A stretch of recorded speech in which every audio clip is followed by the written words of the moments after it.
Hi everybody, how are you doing there at home? It's kind of hard being at home, not coming to school all the time, but I hope you're having fun listening to all your teachers' videos about different things. Some of us have been reading stories, and I thought it was my turn to do a story, and I thought I would do a story that was my favorite when I was a kid. And this one's called Ivy Cottage. And I love this story. I don't know why, but I think it was the pictures. And the story was about a house that was all covered in plants called ivy.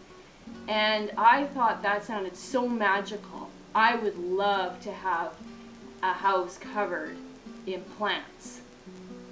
And I looked up the man that wrote this book, E.J. Taylor. He actually wrote a couple different books that use dolls as the character, and they can talk. And the reason he likes to use dolls is because he is a doll artist. He also painted all the pictures in the book, but he is actually world famous for making very special tiny dolls. And if your parents can look him up for you, you might be surprised how good he is. He has dolls in museums and art galleries all around the world. I did not know this about the author, but I thought that was interesting information, and it made me like the book even more. So I'm going to read the book for you, and you can follow along with the pictures on the video, okay? I hope you like it. Hi everybody. Talk to you later. So before I start reading the story, make sure you have a nice comfy place to sit. Maybe you need to get a cozy blanket or your teddy bear. And when you're comfy, I'm going to start reading the stories, and you can watch the pictures come up on your screen on the video. And I hope you really like it as much as I did. Now let's start reading, okay? Ivy Cottage by E.J. Taylor. For as long as Violet can remember, she has always lived with Miss Biscuit in a big white house on the top of a huge hill. Violet is actually a doll. She's not an ordinary doll. She can read and write and talk and move her body. Her eyes are blue and she wears glasses. She has long brown hair and freckles, which she doesn't like. She loved living with Miss Biscuit in that nice old house. She didn't think it would ever change until one day, when they were having tea on the porch, Miss Biscuit told Violet some news. She said, "Violet, we are going to be moving to the country soon." "What? Don't be silly," said Violet. "We've always lived here. Why would we move to the country?" Miss Biscuit put down her teacup and said, "I've planned everything out. We will live in the cottage that my Uncle Henry left to me, and we will buy a goat, we will plant a garden, even strawberries and flowers. It will be wonderful."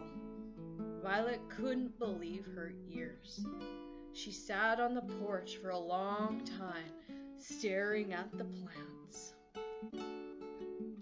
Every day Miss Biscuit packed her bags, and Violet tried to tell her to stay. Every night she cried herself to sleep, until she realized that no matter what, they were still going to move. So she packed up the few things that she had to do. She had her blue blanket, her ribbon, her books, her favorite teddy bear, and a picnic basket. Miss Biscuit, she just had some suitcases, a hat box, and her bicycle. On the train, Miss Biscuit explained where they were going to go, and that a neighbor named Mr. Bickerstaff would pick them up when they got off the train and take them to the cottage. Violet sat by the window and tried not to cry. She was feeling sad, but she fell asleep. And when she woke up, the train had stopped and it was time for them to get off. When they got onto the platform at the station, there was was nobody there. Not even one person. Well, we'll just sit here and wait for Mr. Bickerstaff, said Miss Biscuits. And they waited, and they waited, and they waited. Well, it looks like we'll have to find our own way, she said to Violet. We can do it. We can stack the luggage on the back of the bicycle, and you can ride on the front in the basket. Oh, it looks kind of like a scary thing to do, said Violet. I don't know if you can keep it balanced. We'll manage, and we'll find the cottage. Let's just do that for now and see how far we get. She put Violet in the basket, and off they went. It was a big load. Violet was a little bit scared riding in the front, especially when she saw the big hill they were going to go down. They went faster and faster and faster, and suddenly there was a pop. Oh dear, said Miss Biscuit, I think the tire's gone flat. The bicycle began to swerve all over the road until Miss Biscuit and Violet went flying into the air. Hold on to my hand, cried Miss Biscuit. Fortunately, she had her umbrella, which she opened quickly, and they floated down to the field and landed with a thump. Miss Biscuit sat up and straightened her hat. Oh my goodness, she said. Are you all right, Violet? Yeah, I think I am, was the answer. Well, then let's get our things and let's get off. We've passed the bridge, so the woods can't be far. Oh no, cried Violet. What's the matter? Asked Miss Biscuit. Look, the bicycle. The wheels come off. Miss Biscuit turned to look. Oh dear. Well, never mind. We'll just have to walk. Walk, cried Violet. Miss Biscuit stood up. It won't be too far to go, Violet. Now cheer up, grab your bags. The sky was getting dark, and the trees were scary looking. It's creepy in here, said Violet, and she screamed when she heard a sound. Whoo, whoo! It's only an owl, said Miss Biscuit, and they kept walking, listening to the sounds in the dark. Miss Biscuit stopped. I can hear the river. See that stone fence? That means we're on the other side of the forest. The cottage has to be up there on that hill. They opened the gate and walked up a little path. Oh, I can't believe it, said Violet. We're here at last. But where is the cottage? I can't see anything. There's just trees up there. Miss Biscuit shook her head. I don't understand. It's gotta be here. Well, there's no use looking in the dark.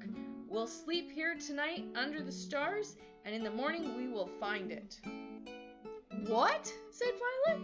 Sleep on the ground? Yes, said Miss Biscuit. We brought your blue blanket. It won't be so bad. Won't be so bad, said Violet. Oh, can it get any worse? And then it started to rain. The next morning the sun was shining, the birds were singing, but there was some loud noises that woke them up. Bang, bang, bang! We're being attacked, said Violet, and she hid under the blanket. Miss Biscuit walked to the road to have a look. Pop, bang, hiss! Pop, bang, hiss! Sounds were getting louder. Slowly, a rickety old car pulled up, and there was a bang as it stopped at the gate. Good morning! You must be Miss Biscuit. Yes, I am. You must be Mr. Bickerstaff. That's right, he said. Sorry I missed your train yesterday. My car broke down before I could get to the station. I just got it running again. Oh, no worries, said Miss Biscuit. We found our way here. Now we just have to find the cottage. Oh, he said, I'll show you where it is. Violet, this is Mr. Bickerstaff, said Miss Biscuit. He's going to help us find the cottage. Hello, said Violet. I don't think there's a cottage here. We should just move back to the city. Oh, no, it's here, said Mr. Bickerstaff. You have to look carefully behind all those ivy plants. Oh, she pulled back the leaves and she saw bricks. Bricks? Oh, Miss Biscuit said. It's right in front of us, under all this ivy. It's going to need a lot of work, said Violet. We can't even see the cottage. Miss Biscuit stood back. What do you think, Mr. Bickerstaff? Well, you're going to have to cut away all that ivy. Maybe not, said Miss Biscuit. I like the ivy plants. Why don't we just cut around the windows and the doors? Good idea, he said. Let's get started. So they pulled all the vines away from the door so they could get inside, and they found an old pair of scissors in the kitchen drawer and lit some candles, and they started chopping all the leaves around the windows until it was filled with sunlight. Oh, it's beautiful, said Miss Biscuit. It's just how I remembered it. They explored the cottage all over, upstairs, downstairs, in the basement, the porch. There was some dust and cobwebs, but everything seemed to be in perfect order. Mr. Bickerstaff cleaned the chimney and they made a cozy fire. The next day they were going to start the garden, but it decided to rain. Violet was okay with that because she wanted to do some reading in her books. She didn't like getting her hands dirty. But it rained for many days, until Violet said, I'm very bored. There's nothing for me to do here. Miss Biscuit picked up her sewing basket, some old buttons, and a flour sack and a ball of yarn. Can you excuse me for a while, she said to Violet. She went into the kitchen and closed the door. Violet wasn't sure what she was doing. Hours passed. Violet sat by the window, watching the rain drizzling down the window. 5 o'clock, Miss Biscuit came out of the kitchen and said, Close your eyes and count to 10. Violet counted and opened her eyes. Sitting in the chair was another doll. She's funny looking, said Violet. What's her name? She doesn't have one yet. Oh, I'm good at names, said Violet. Why don't we call her Ruby Buttons? Oh, that's a good name. I think she will like that. But Ruby just sat there in the chair. Do you think she can talk? Asked Violet. Well, why don't you ask her something? Said Miss Biscuit. Violet leaned forward. Oh, it sure is raining outside, hey? There was no reply. Can you talk? Said Violet. Miss Biscuit stood up. Don't be rude, Violet. Maybe she's cold. I'll put some wood on the fire. The log was heavy and it dropped, sending ash and cinder and dust flying in the air. Suddenly, there was a loud sneeze. Achoo! Excuse me? Ruby looked at Violet and Miss Biscuit. Hello, she said, and climbed down from her chair. Oh, what a beautiful room you have here. I'm glad you like it. Are you hungry? Said Miss Biscuit. Oh, yes, I am. Wonderful. Then follow me. The kitchen was warm and full of good smells. There was flowers and candles on the table, and they had